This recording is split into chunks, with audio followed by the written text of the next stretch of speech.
Hello again, and welcome to our UC Berkeley virtual panel. My name is Morgan, and I'm going to be the moderator for today's presentation. We are so happy to have you here, and we just want to thank you for coming with us today because we know that everyone is facing different challenges, and no matter where you are in the world right now, we are so thankful that you have chosen to join us for this hour. We're going to begin our presentation now. Starting with a little bit of a celebration. It is homecoming. Happy homecoming and Parents Weekend to all of our visitors joining us today. We are so excited to celebrate with you. Today's panel is going to be an hour long in total, and it's going to be a Q&A. Our Q&A function is ready to go, but our chat function has been disabled. So if you have any questions that pop up, go ahead and ask them in that Q&A. We are going to be eager and excited to answer them live for you here. And we also have a whole slew of campus ambassadors on the back end ready to answer your questions. If you need any more information, you can go ahead and visit visit.berkeley.edu. Or if you want any answers to those questions directly, you can email us at tour@berkeley.edu. If you want to learn anything more about homecoming and Parents Weekend or any of the fun events that we're having going on, you can go ahead and check out the link at homecoming.berkeley.edu. A little bit about me. As I mentioned, my name is Morgan. I use the pronouns she, her, hers. I'm from Modesto, California, which is in the Central Valley of California, and I am a junior double majoring in history and political science. Some of my campus involvements include I am the assistant company manager of ballet company at Berkeley. I'm a member of the Phi Alpha Delta pre-law fraternity. I was a Golden Bear orientation leader. I also do a little bit of freelance writing for sneakpeeksbooks.com, and I'm also a member of Brittany Women's Honors Society. Now we're going to go ahead and introduce our panelists for today. Hello everyone, my name is Renesmee and I also use the pronouns she, her, and hers. And I was originally raised and born in Kaohsiung, Taiwan. And currently this is my third year here at Cal, so I'm a junior and I major in bioengineering. And so some of my campus involvement, actually I only involved in being a campus ambassador here on campus. However, off campus, I am a internship at a local hospital here in the Bay Area, and I also do research as well as tutoring. Hi everyone, welcome. My name is Eric. I am not a third year, I'm a fourth year student studying society and environment. I use he, him pronouns. I'm originally from Fresno, California. A little bit about my involvement besides being campus ambassador, I'm also involved in the UC Rally Committee, which is one of our spirit groups here on campus, keeping history and traditions alive. I'm part of Golden Bear Orientation, our orientation program for new students, Cal Student Philanthropy, raising funds for different student services, and I'm also involved in Epsilon Eta, our environmental service fraternity.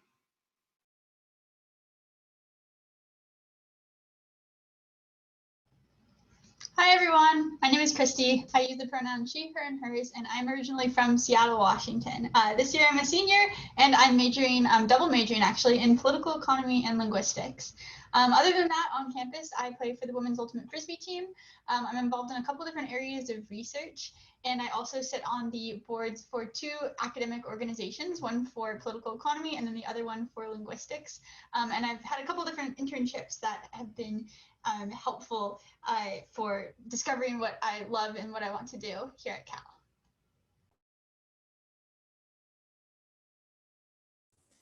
And so those are today's panelists. We are so excited to answer all of your questions, so please go ahead and enter them into that Q&A function. And we are going to be having several polls launching throughout this presentation, and the first one has just launched, and it's just asking, who are you?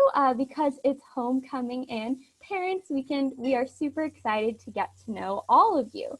We're going to be starting with our first question here, and it is for Eric. And someone asks, what was your freshman experience like? Do you have any recommendations for any of the best places to study or hang out on campus? That's a great question.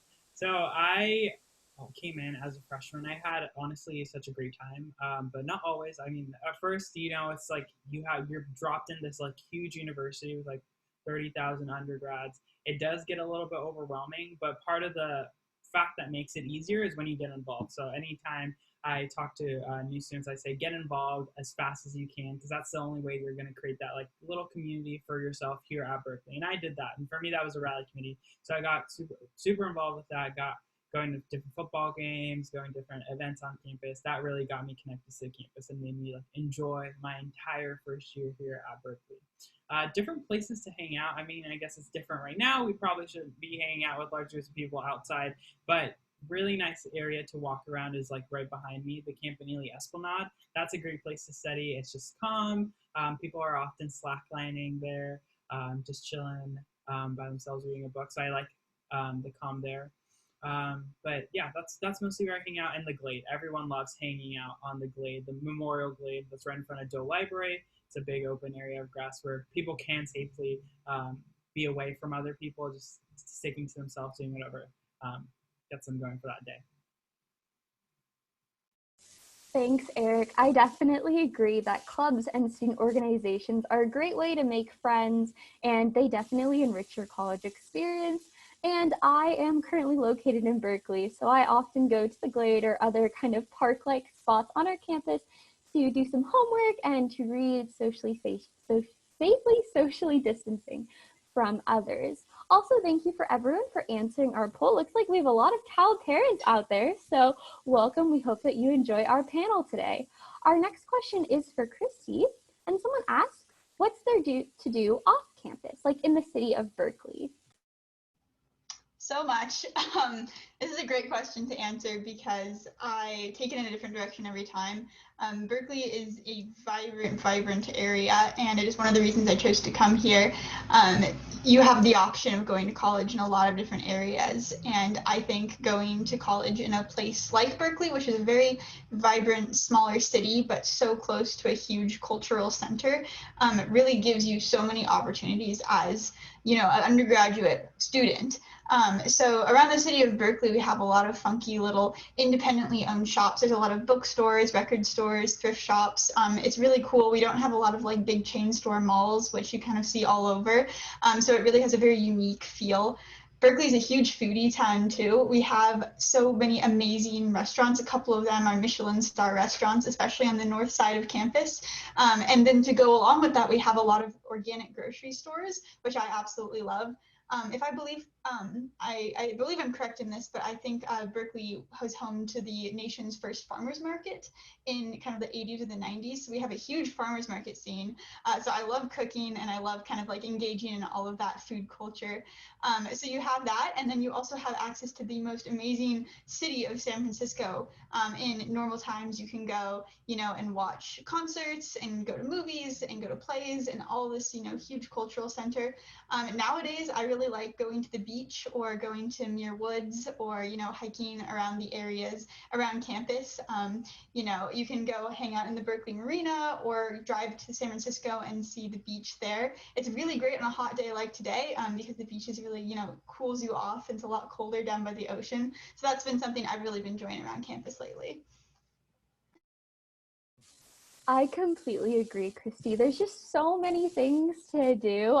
I have made a list of things I want to accomplish and go to and explore by the time I graduate, but I honestly doubt that I can do it all because there are so many exciting things to do, whether it's nature in the city, even on campus itself. Our next question is for Renesmee, and someone asks, what are the different Cal housing options?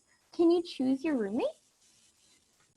That's a great question because there's so many options for Cal students to choose from here at Cal. So personally, I have a lot of experience with living in Cal housing because as a freshman, I actually went to 3 different locations on campus to live in.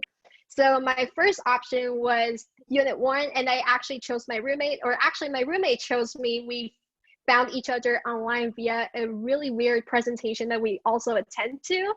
And over there, we became friends, and we're like, hey, do you want to become roommates? And she's like, yeah. And so basically, we put every single option on the housing auction as the same one.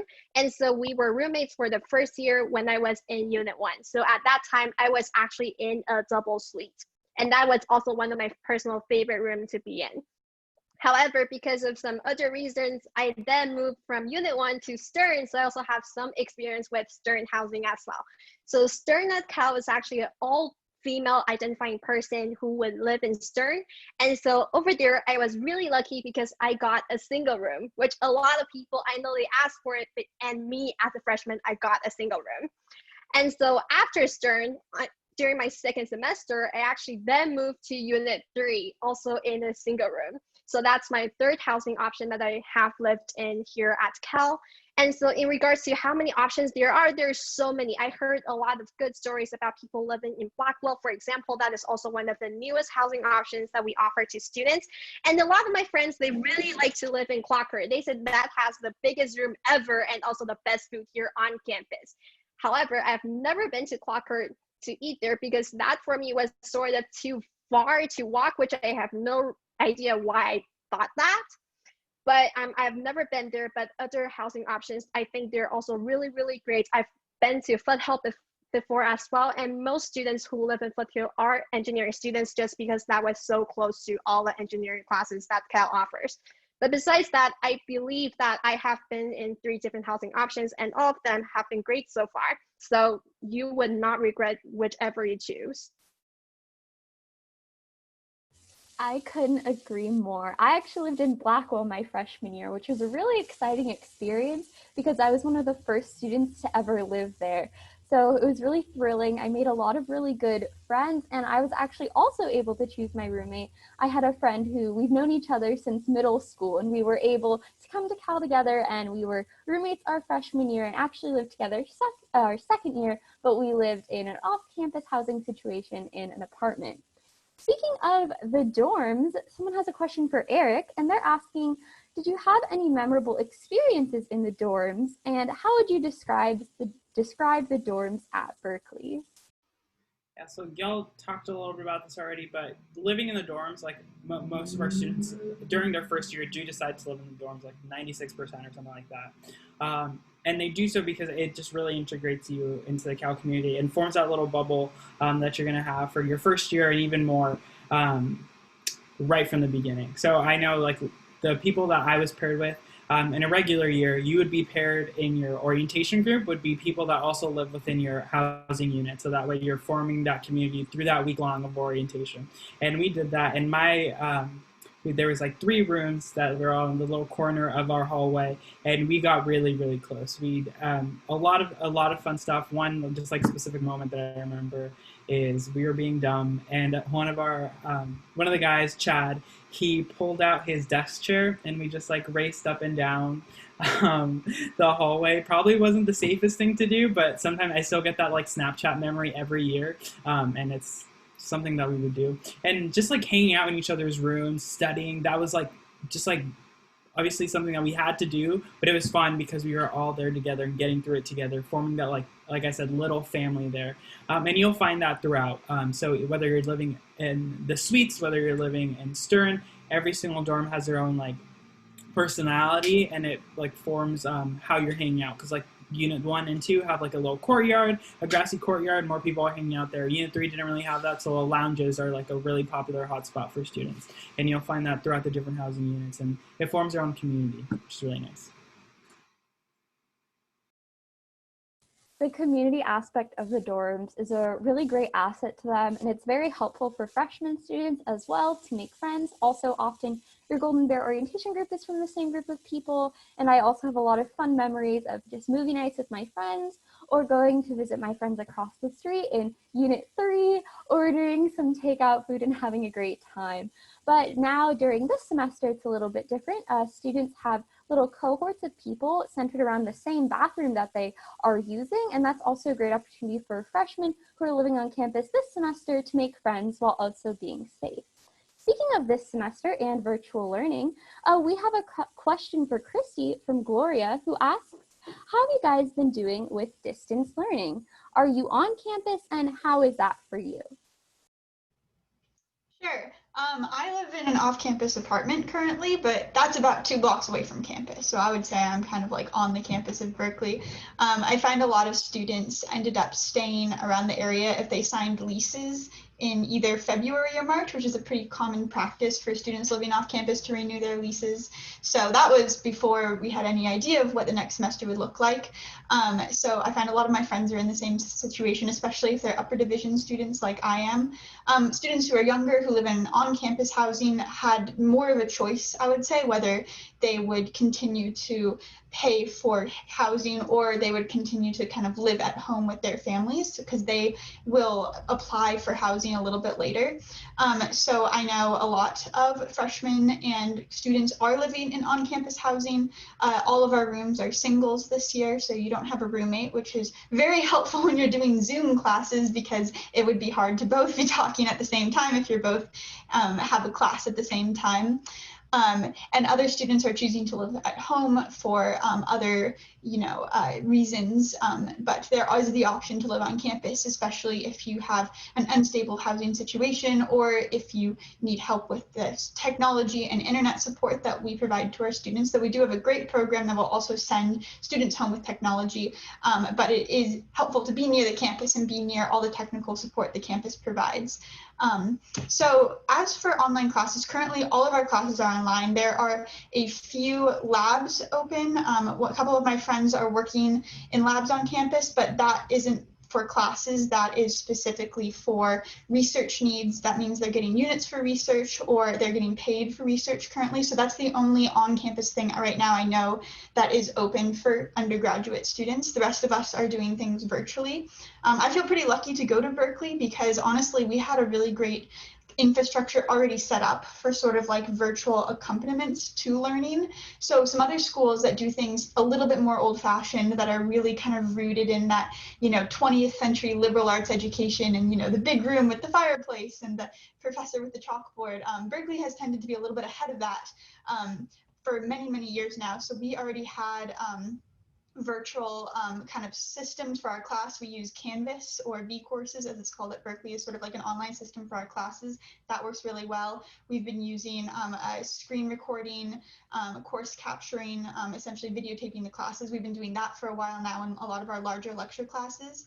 So the transition online, I actually find, was a lot more seamless than some of my other friends who go to more traditional schools. So I feel pretty lucky that our professors are pretty technologically, they're in the know and they've been great moving on to Zoom. I'd say it's been difficult, especially in California and on the West Coast recently with the fires and the heat, be staying inside because you haven't really got the opportunity to go outside. So now whenever, it's a reasonable temperature outside and the air quality is healthy, I try to get outside as much as I can in between my classes and go on runs and, walks and all of that stuff, maybe take a picnic outside for lunch.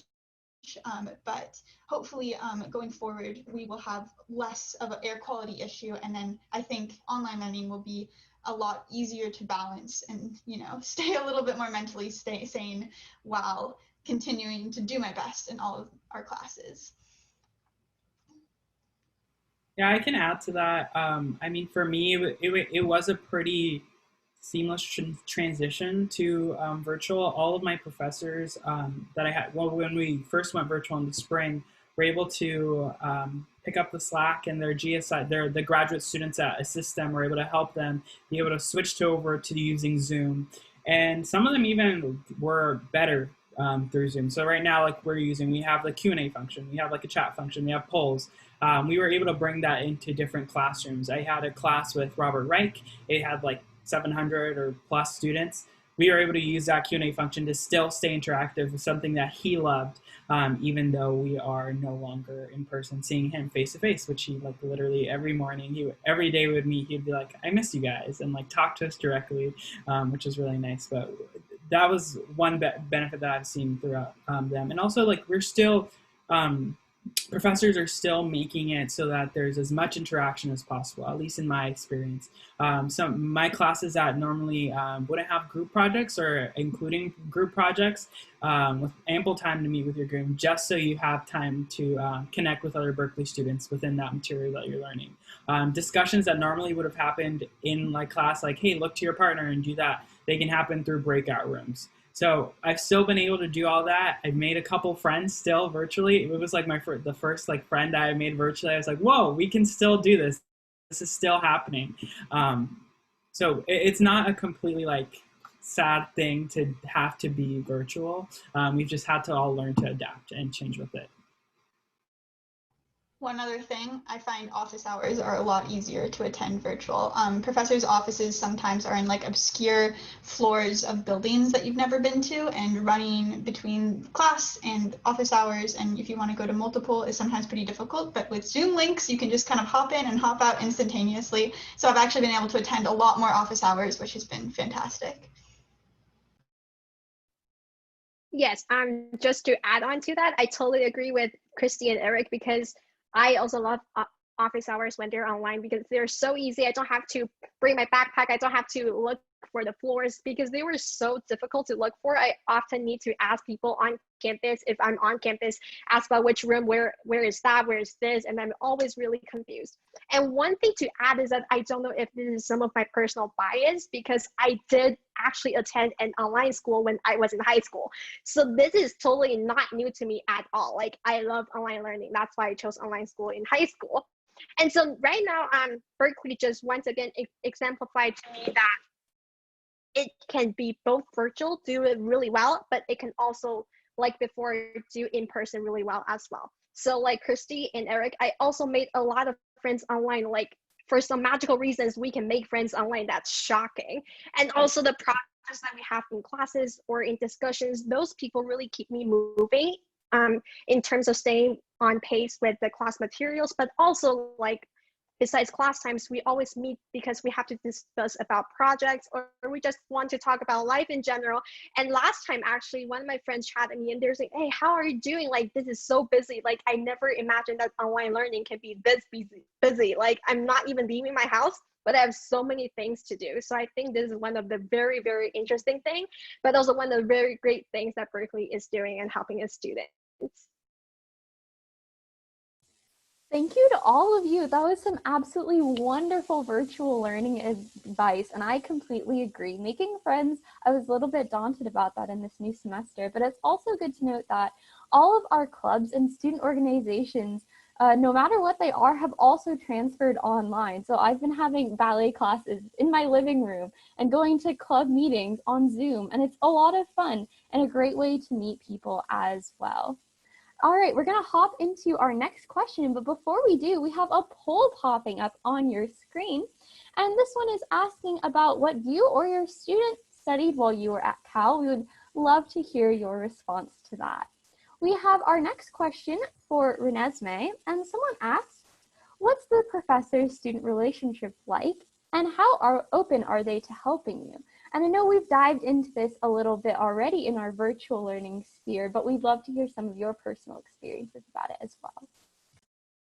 Personally, I think so far, because I'm a junior right now, so I have been in a lot of classes here at Berkeley, and I have never found a professor who does not care about their students. Personally, I would highly recommend you to go to your office hours if you can develop that professor and student bond relationship sort of type.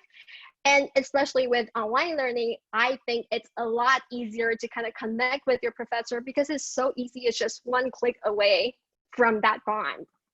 And besides that, so I have taken a lot of classes, although I'm in engineering, but I have actually taken a lot of classes that are within the College of Literature and Science because I wanted to know what professors outside of engineering is like and also what classes are like. So I have actually taken one language class here at Cal. It was, I think, language Chinese, and it was the 5th level. And the professor, until this day, we still connect. Like, we would still email each other because that's how much she cares about her students. Like, once when I was on campus, we met accidentally on campus, and she started to talk to me about my classes and how they're going and what my plans are and who do I live with, blah, blah, blah. Like, those are the things that professors actually talk to students about. They don't just tell you the classroom materials, but they also talk to you about your life and how you're adapting to the new environment, etc. So I think those are actually really great things. And one note about office hours is that I think not only can you learn a lot more things in office hours, but you can always talk to your professors about whether it's about projects, whether it's about your group mates, whatever you have in mind. Like, the professors, they're always there for you.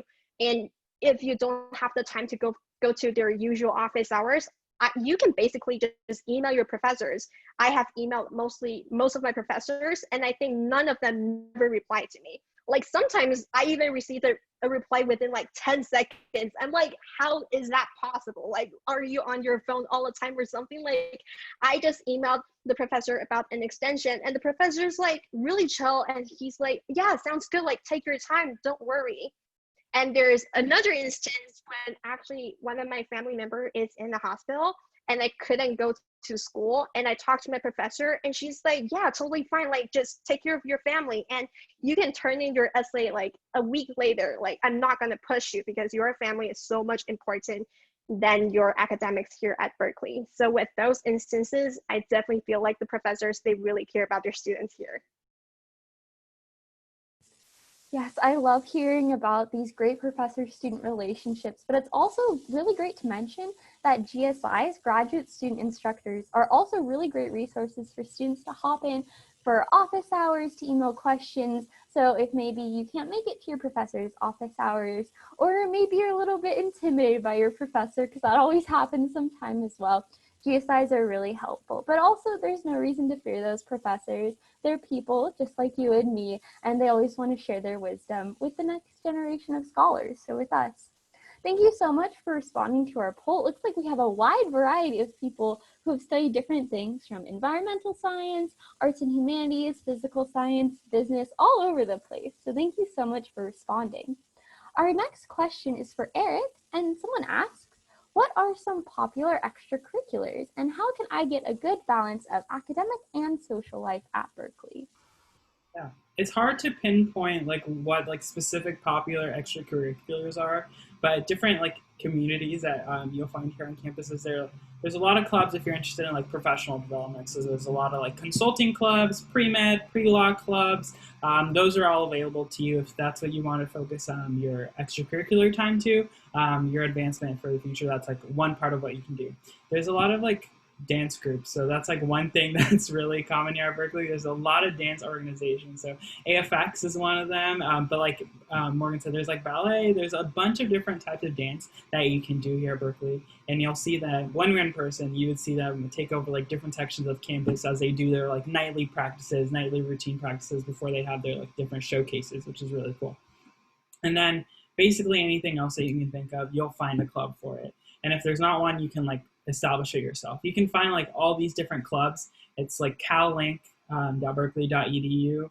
It's like where all of our clubs are. You put in like a specific interest in the search bar, and it'll show you a bunch of clubs that are related to that specific interest or like section of club interests, which is really nice. And to get the like good balance of academic and social life, it's really just like an art that you have to master once you're here. Like I know a lot of us, or a lot of students before they got here, and they were like really involved in their high school. Maybe they like did like debate at like 4, then at 5 they have football practice, at 6 they did dance, and like you know like that kind of like activity filled day, something that you can do in high school. It's not that easy to do it here, but you can do it. It really is about like time management. I'm terrible at time management, but I'm still able to sort out my days, schedule my days, so that I can have all that extracurricular involvement. And most of it, like the good part is like most of those like activities, it's like how much you put in is what you get out of the club. I mean, some of them are like you have to be here at every single meeting to be able to get the most out of the club, but some of them you can just like passively be involved in whatever is your limit for that specific commitment, and you can still get a good experience having those friends on the side, even if you do have responsibilities of work and just your academics in general. Thanks, Eric. I completely agree. I think it's always a good idea to ease yourself into it. So maybe your first semester, you only join 1 or 2 extracurriculars, maybe take a lighter course load and slowly add up over your Cal career until you are able to join all those clubs that you want to. But everyone has their own way. My personal choices were I did one extracurricular that was purely for fun, one that was like a student job, and one that was more for professional development. So I had a well-rounded group of extracurriculars to guide me through my college experience. Our next question is for Renesmee, and someone asks, what is the workload like? If we want to potentially double major, would this be manageable and still have a good work-life balance? That's a great question because, to be honest, this is Berkeley. So don't expect to fly through your college experience without paying something time and other things into it to get some really good results out of this entire experience. But personally, since I only single major in engineering, I personally find it very, very manageable. This is basically the same thing as I had in high school. So there's nothing new to me. However, I do know a lot of people who would like to double major here at Cal. And I actually sometimes, when I heard stories, I actually found it easiest if you were to major in 2 majors that are within the same college. So for example, I'm in bioengineering, and if I also want to major in EECS, which stands for electrical engineering and computer science, I can do that. And that is actually easier for me because both are engineering majors. So a lot of prerequisites for the class, for the majors, they will overlap. So you don't have to take like 180 units before you can graduate as a double major student. However, it is also very manageable, I believe, if you were to major in one engineering major, but also a major outside of engineering. For example, one in the College of Literature and Science. I have actually previously thought about double majoring in business administration and bioengineering. So I actually took some business administration classes here at Berkeley. However, I just found that if I want to do these double majoring, I would probably end up with not being able to graduate within 4 years just because the course load is way too much for me. However, so as I said before, if you were to make double major in the same college, I think it is a lot more manageable. But I also heard a lot of people who can double major or even triple major in different colleges, and some of them even manage to graduate within 3 years, or I actually heard one person who triple majored here at Berkeley and graduated within 4 years. That's like mind-blowing crazy. And so I have no idea how they did it, but I definitely feel like if you know what you're doing and if you have previous experience with different course loads in high school, that is definitely manageable here at Cal. And I am a double major, and I can second everything Renesmee said. Something that made it easier, or more manageable for me, was that both of my majors are a little bit lower on the requirements level. So some majors require you to take a lot of classes, and other majors require you to take fewer classes. And there's kind of a whole spectrum between that. So I chose 2 majors, 2 things I'm really interested in, but they also have lower requirements than, for example, Renesmee's bioengineering degree has a lot more requirements than my linguistics degree. So that will allow me to get these like 2 majors within 4 years. And I still have some time to like do a couple fun classes. I studied abroad. I've done summer classes once, but it's, fairly manageable. Yeah, I guess both of you said I'm also a double major, and I think a great resource is also talking to your college advisor. They always have some good input to say to make sure that you are on track for completing your major, and also other friends that you might have that are interested in double majoring or minoring in things. That is something that I did, and they were very helpful in assuring me that it is possible. You just might have to take a little bit heavier of a course load here and there, but definitely doable. It just takes a little bit of those time management skills. Our next question is from a parent who is asking, their son is a freshman who is currently distance learning from home. What are some things that he can do to connect with fellow students and get some of that social interaction that college normally provides? Eric and then Christy, you want to take this one? Yeah. Definitely. First of all, I know it's really tough, to be honest. Like being a freshman, not being able to like be on campus physically can be something that like makes people feel that they're missing out on something. But the university, I believe, and like student organizations have done a lot to make sure that our students, even if they're not in person, feel close to that like Cal Berkeley community. So first of all, I hope your student attended orientation. If they did, they have like that like group of friends that they might have made through that they can still connect to, ask questions to, especially like the orientation leaders. That's a great place to start. And even like new student services is like already committed to this incoming class that came in. Once they get to physical campus, once they get in person, they will have programs to make sure that our community is connected, even if they weren't able to step foot right from the beginning, like most students had before. So that's one thing. Like Morgan mentioned, a lot of student organizations have been able to do virtual. The Rally Committee, we still have our weekly meetings. We're still putting up events for homecoming, and different organizations on campus have been able to switch what they do normally in person to students that are back home, and not like requiring, hey, if you want to maintain part of this club, you actually have to be physically in Berkeley. That's not something they're allowed to do. That's not something that the university is promoting. They're promoting that every club that can engage as much of their students from home. So I encourage your student, if they're not already involved in the student organization, look into places they're involved in, email those people. The CalLink website that I mentioned has places that has contact information for clubs. Reach out to them if they might already have ended their formal recruitment process, but clubs are still open and asking for new members and welcoming new members into their community.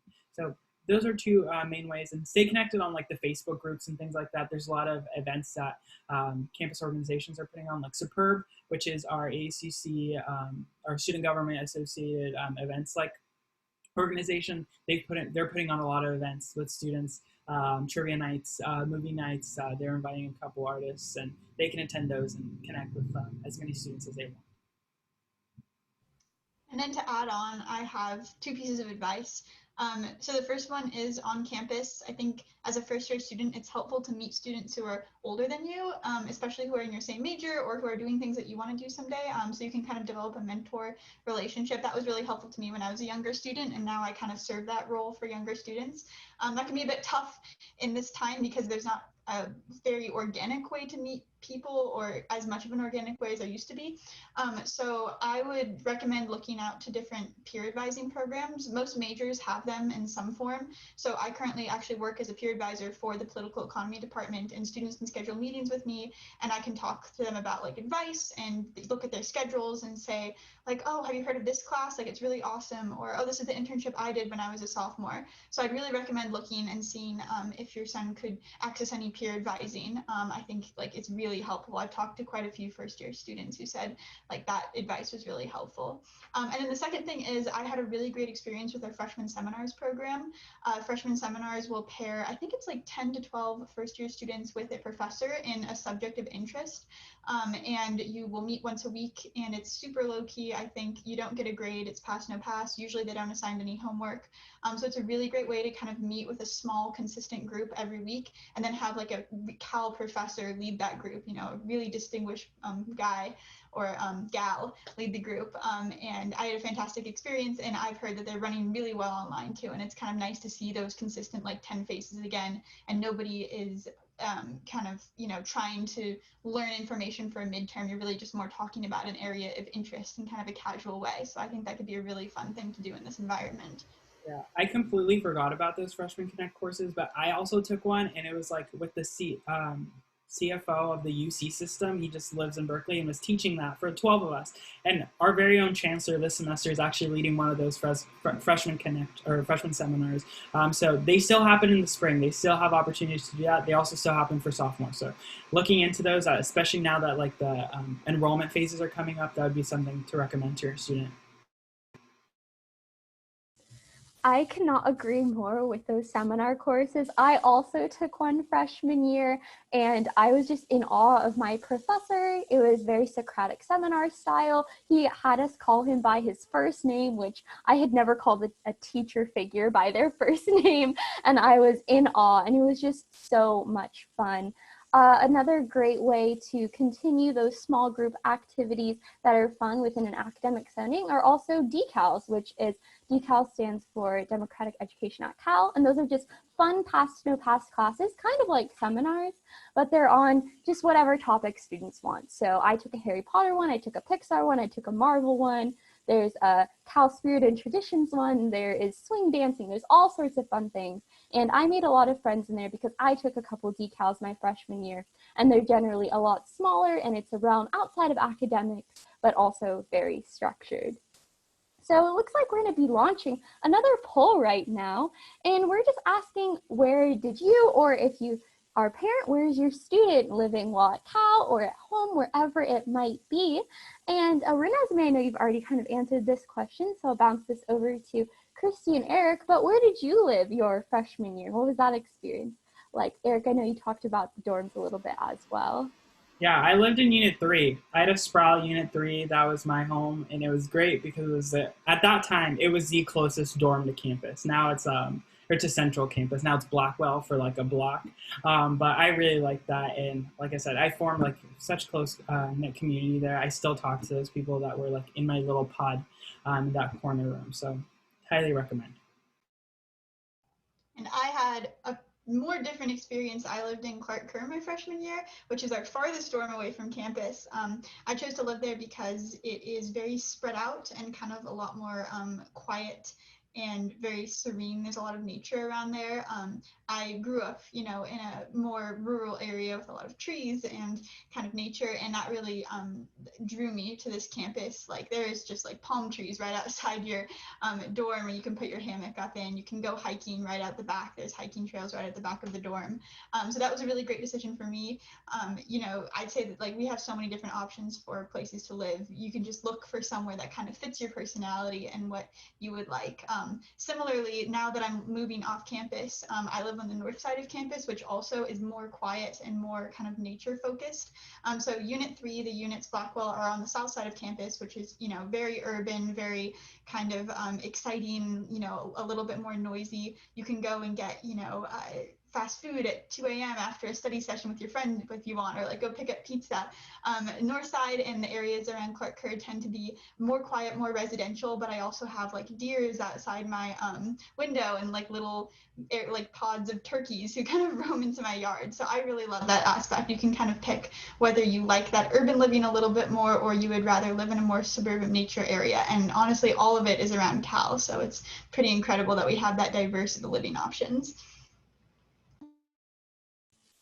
Yeah, I loved my freshman dorm experience, but it's also very different for freshmen this year. But I have friends who are at home this semester.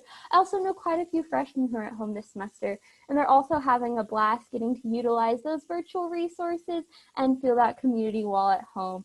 And hopefully one day we'll all be able to come back to campus and have that on-campus experience as well.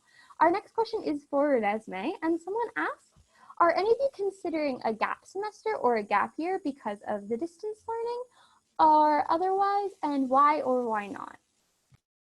That's a great question because personally, before this semester actually started, I actually thought about taking a gap year, and actually on my iPad, I listed out all the things that I want to do within a year.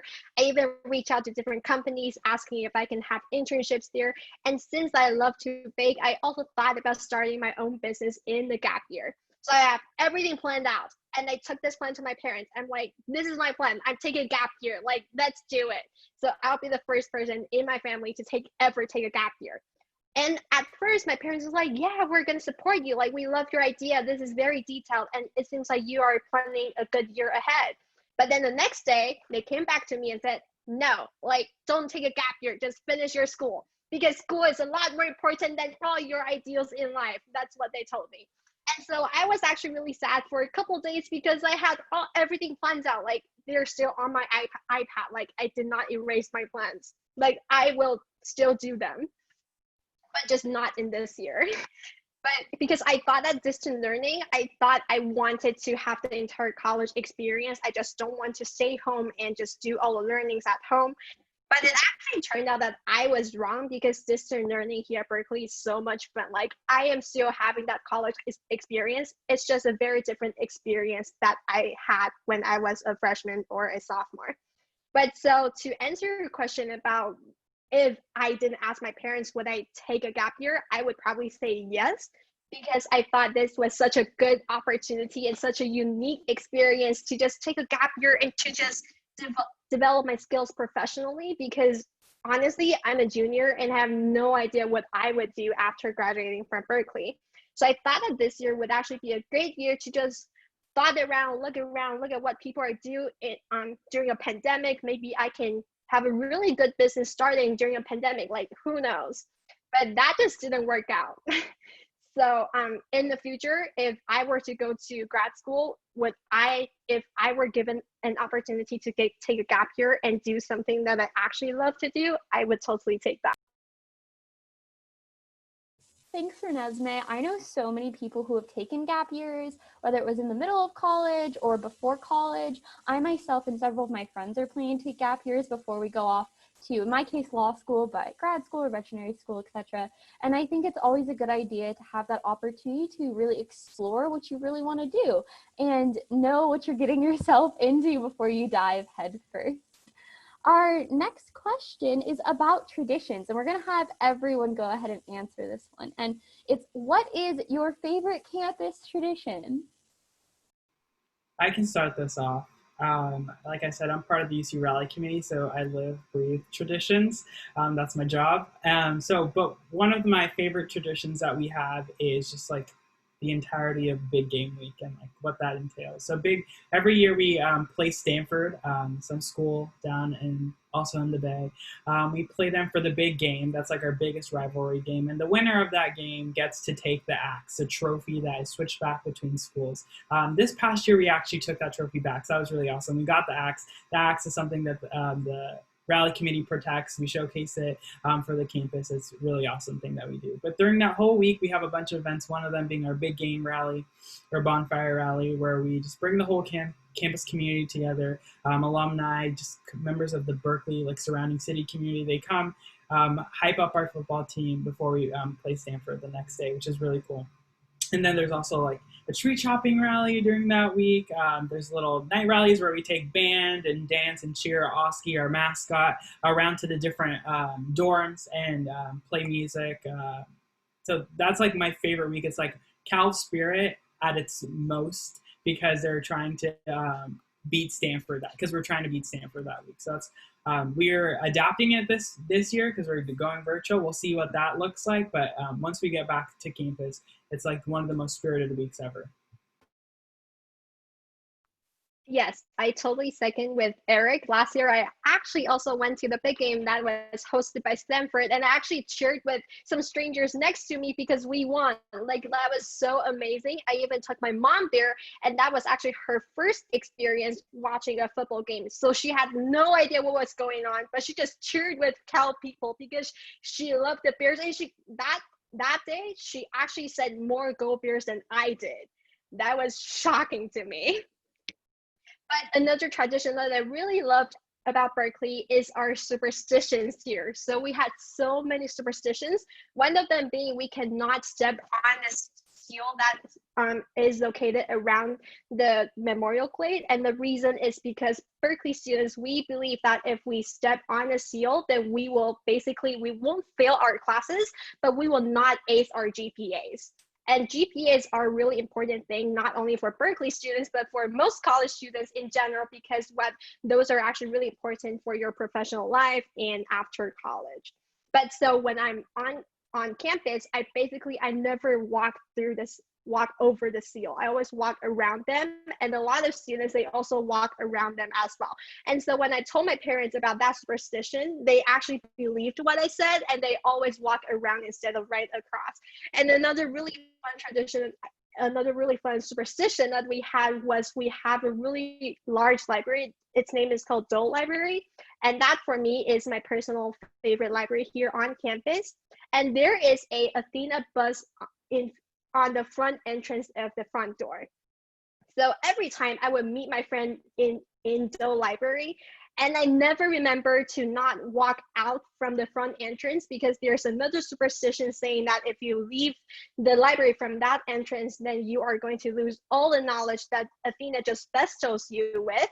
And so every single time when I meet my friends in there, we would always purposely walk around campus just to, we would come in through the front entrance, so we would get all the knowledge, but we would then leave from the other side of the library. And that was just something really weird, but I thought it really hilarious doing.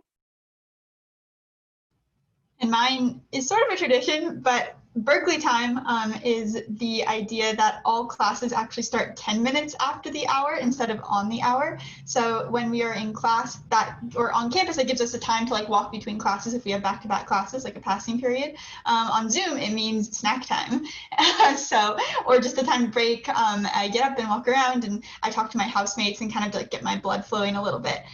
So I absolutely love Berkeley time. It always just de-stresses me to know that I don't actually have to be somewhere until 1:10 or 2:10 instead of 1 or 2. And when I leave Cal and go into the workforce, I think it's going to be a little bit of an adjustment to realize that I actually have to be places on the hour. I love all of those traditions. I think I'm going to be late about 10 minutes for the rest of my life because Berkeley, but that's all right. All of these traditions and the big school spirit and athletics that all of you mentioned are actually some of the reasons that I chose to come to Cal. And I would love to know the reasons that all of you came. So why Berkeley, and what is your Berkeley story? So we're going to go ahead and start with Eric, then go to Renesmee, and then end with Christy. Yeah, so why Berkeley? I always love this question. It makes me emotional, especially now going into my 4th year. But I chose Berkeley. To be honest, I didn't really know much about Berkeley when I was applying to schools. I visited it until I visited my junior year. I really liked the campus. It was really nice. Most of my friends didn't like it, but I was like, this is such a cool campus. Look at all this nature around us. So I ended up applying to it. At the end of the day, I thought I really wanted to go to the East Coast. I was like, I want to go as far away as possible from my family. But then I realized that I really love California. I love being here. It's where my family is, and it was just easier to be able to stay home. And when I needed to visit my family, I could do that. Visit my friends back home, I could do that easily. Just a train ride or a drive away down to Fresno. And at the end of the day, I was choosing between Berkeley and UCLA. I chose Berkeley after visiting our big open house event, our Cal Day, because it really just showed me what the entire campus had to offer. I did not know what I wanted to do or study when I got to Berkeley. I still don't know what I'm going to do after. But there were just so many options, so many different avenues that I can take, and they would have been great. Top programs in the nation, some amazing professors and faculty that write textbooks that other universities use to teach their students, which is just really awesome. But at the same time, they really are there for your students. And then just the type of people that Berkeley has is something I drew near that I saw when I attended that first tour. People are super passionate about what they do, whatever it is that they're doing. If they're really into their research, if they're really into their community involvement, whatever it is, they do that and they do it to the fullest potential. We have a really bad reputation of being a competitive place, but I haven't found that at all. It's really we're all building each other up, really a healthy competition that gets us to the next line of where we're trying to get to in our life. And then the spirit is the last thing that brought me to Berkeley. I wanted to go to a big public university that had that big spirit, and I've been obviously very involved in that, and that has brought me here. I'm now going into, like I said, finishing off the last semester, my last fall semester at Berkeley, and I wouldn't want to be anywhere else. Even though we're virtual, I'm here in Berkeley. I take strolls through campus to remind me what it is to be on our campus, and I wouldn't want to be anywhere else. And I'm so happy to be here. Yes, I totally second with Eric. And honestly, when I first chose Berkeley, I actually regretted my idea, because when I first came to Berkeley, I was in really big lectures. So a lot of my lecture classes are introduction to chemistry, to biology, or even in math, and those have students over 500 per lecture. So at that time, I was actually really lost because I didn't really know where I can fit into the class. I didn't really talk to professors. I sat with people I know for the entire semester, but that was basically all I did. So at that time, I actually wondered if what I would be different, or what I would thought differently if I were to choose a smaller college or perhaps a private university instead. However, my idea or my thought completely changed beginning from the second semester. And the reason is because I began to choose classes outside of engineering. So I choose a lot of classes in the College of Letters and Science. And some of the classes actually turned out to be some of the best classes that I have ever taken here at Cal. And the reason is because not only did I meet students outside of engineering, so I don't have to be in a conversation with other people just about science or math. I can talk to people about business, about life in general. And those people actually help me navigate my way around Berkeley, whether it is with classes, with majors, or even with what I want to do after I graduate from Berkeley. So as Eric said, it is the culture here, the diversity here, and the equity here that really speaks really loudly from Berkeley to me. And the reason is because there's so many people here on campus, so the culture is so diverse. You can definitely find someone who always have your back, and sometimes it's the professional staffs who have your back when you need them. So that is also one really cool thing that I think Berkeley offers to its students. And another reason why I chose Berkeley is because of its fame. I believe a lot of students also did that. So when I told people in my hometown in Taiwan, when I told them that, hey, I'm gonna go to Berkeley in the fall, and they're amazed, they're shocked. They think that only godlike person would attend Berkeley because it's such a good school in the world. Like, they do not know what I did in high school. They thought that I must have 100 research opportunities. I must have published like 100 research papers. So that got me the position where I am today, but that's not true. And so basically, even today, my parents, they continue to tell me like, hey, like, look at the choice or the decision that you made to come to Berkeley. And one reason is because like the past weeks, Berkeley had 2 more Nobel Prize winners, and that's amazing. Like, no one would ever go to Berkeley thinking that they would be in a school that actually have a lot of Nobel Prize winners. And we here at Berkeley, we have a lot of them, and that's shocking and amazing to think about. Like, on campus, thinking about you might walk across a person who just won the Nobel Prize, mind-blowing. That is probably some of the best things that you can ever imagine or brag about in life, talking to someone, say, hey, I have actually taken the class with the Nobel Prize winner, or I actually saw someone who won the Nobel Prize. And so I think those experiences really validates my decision to. Yeah, I second what Renesmee just said. Berkeley's international reputation is really, really fun. When you travel and you say to people, oh, I go to Berkeley, you know, even if you're in like a tiny village in Scotland, or you're somewhere, you know, in Europe that doesn't necessarily know a lot about American universities, people usually know about Berkeley, that you went there. So when I studied abroad and when I was in the UK, that was really fun to be able to go to a school that people are like, wow, that's amazing. And you're like, wow, yeah, I guess it kind of is. My grandparents went to Cal in the 60s. They actually met in their freshman dorm. So Berkeley's always kind of been a part of my life. I have a sweatshirt, like a vintage Cal sweatshirt from the 60s that my grandma gave me when I was 12 that I, you know, wore all throughout high school, just, you know, as part of her history and her memory. I didn't start thinking seriously about attending Berkeley until I realized what kind of school I wanted to go to. I think that's really important. You should figure out, you know, like what type of university fits what you want the best. So I went to a very small high school in the Seattle area, and it was a little bit alternative. And I kind of knew that for college, I wanted to go to a large traditional university because I didn't really get that traditional high school experience. So I wanted the big lectures, I wanted the football games, I wanted the, you know, like campus colors and the spirit and the mascot doing silly things. So that really like set my eyes on a couple of different schools, you know, but you know, the big public state schools and a couple of the bigger private schools as well. Berkeley was definitely on that radar. And then what really made Berkeley really stand out was that I've always been kind of a nerd, you know, I like to study, I like school, I'm really fascinated by the subjects that, you know, I like. So I, you know, really wanted to study at the highest possible level I could in whatever field I chose. And I wasn't actually quite sure what field I wanted to choose. So that was an even better plus for Berkeley, is we have fantastic departments in almost any subject. So when I came here, no matter what I ended up studying, I knew I would be able to study it at the highest level with some of the professors who are rewriting the field. Renesmee and Eric, I think, both touched on this, but yeah, your professors are writing the textbooks that you learn. You're reading the research that they're doing for your class. This happened to me just yesterday in my historical linguistics lecture. We were assigned like this groundbreaking paper about like a specific sound change, and I was like, oh wait, like my professor is the co-author of this. Like, I can ask him questions about it, which is pretty incredible. So yeah, coming to a school that has the combination of, you know, a traditional big spirited public university where you really get that traditional American college experience, but at the same time, you're able to study in a very prestigious academic institution, and you're able to really be pushed forward in your field. That's a really rare combination. And I think Cal is one of the only places that sort of have those two elements. And it's really just an honor to be a student here and to get both of those aspects out of my college experience. Thank you so much to all of you for sharing your wonderful Berkeley stories. It makes me feel so inspired and so proud to be a Berkeley student.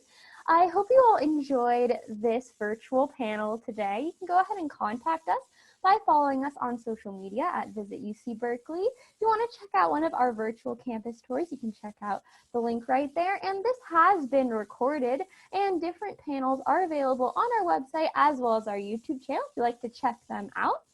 You can also check out all of our homecoming offerings and tours that are happening this weekend at homecoming.berkeley.edu, or you can download the guidebook app, which also has all of the amazing events that are going on.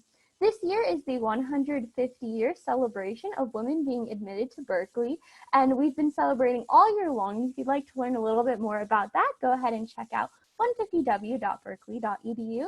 And we also have a blog where campus ambassadors, just like us, talk about what it's really like to be a Berkeley student and share our perspective. So you can go ahead and check it out at that link right there. We are so happy that you were able to join us today, and we're going to end this virtual panel with a Go Bears on 3. 1, 2, 3. Go Bears! Go Bears! Have a wonderful rest of your day.